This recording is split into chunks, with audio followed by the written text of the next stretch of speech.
Someone in your group just died. No hospital, no funeral home, no phone, just a body and 20 other people standing around it. This was the situation for every human alive before roughly 10,000 years ago. And what they did next separates us from every other species on this planet. None of them do what we do, and the reason goes back much further than you expect. First, there is a practical problem. A dead body attracts predators. It spreads disease. In a group of 20 to 50 people moving across open land, a corpse left in camp was a threat to everyone still alive. For millions of years, early hominids almost certainly walked away, survival first. But at some point, that changed, and the moment it changed tells us something enormous about what we were becoming. The oldest physical evidence comes from a cave in northern Iraq, Shanidar Cave. 1957, archaeologist Ralph Solecki is excavating. He finds a Neanderthal skeleton, roughly 60,000 years old. Around the bones, traces of pollen, 8 different plant species, wildflowers. Solecki called it the flower burial. For decades, researchers pointed to it as proof that Neanderthals mourned their dead, that grief was older than our species. But then, other researchers looked closer. The pollen might have been carried in by burrowing rodents. The debate still has not settled, but this part is not disputed. Neanderthals deliberately positioned their dead, arms folded, bodies oriented. That is intentional. The earliest confirmed Homo sapiens burials date to around 100,000 years ago, a site in Israel called Qafzeh. 2 individuals buried together, an adult and a child, red ochre stained across the bones. Ochre is made from iron oxide. You have to mine it, grind it, and apply it. You do not coat a body in pigment unless the body means something to you.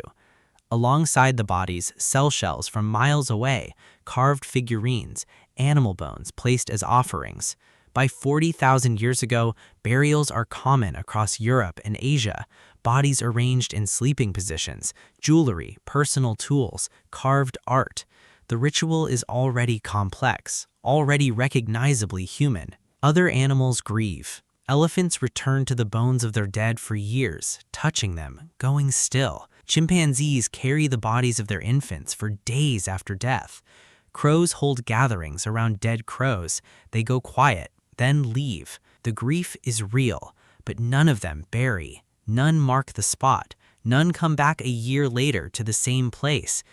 The difference between animal grief and human grief isn't the feeling, it's everything that happens after the feeling.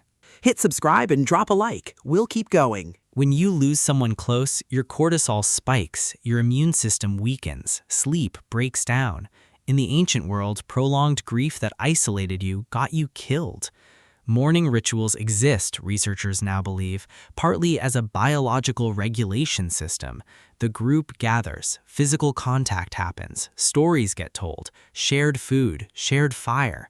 Oxytocin rises, cortisol drops. The ritual accelerates recovery. Groups with mourning practices held together after loss better than groups without. The ceremony didn't replace grief, it made grief survivable. To bury someone, you have to understand they are gone, permanently, and that you will be too. Psychologists call this mortality salience, the awareness that you specifically will die. Most animals show no evidence of this. A chimpanzee whose infant dies will carry the body for days, no sign it understands what death is. Humans understand it.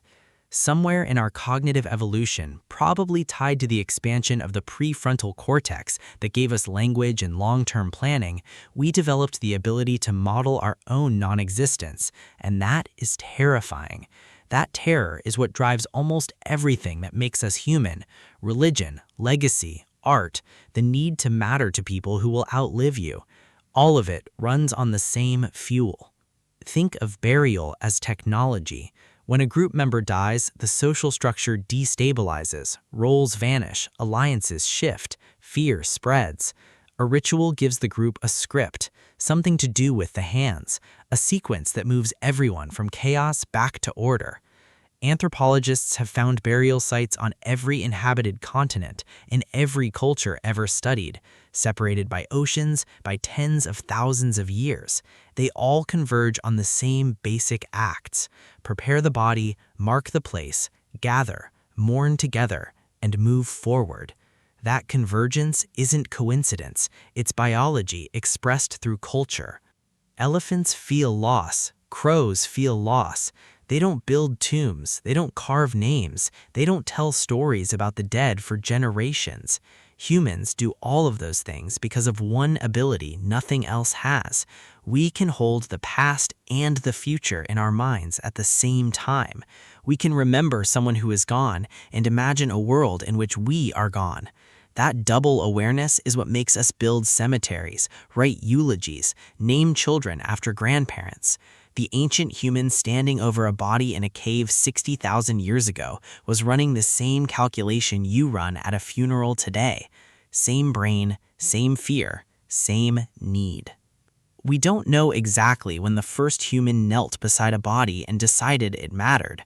We don't know what was said or if there were words at all, but we know it happened. We know it spread, and we know it stuck. Because every civilization that ever existed arrived at the same answer.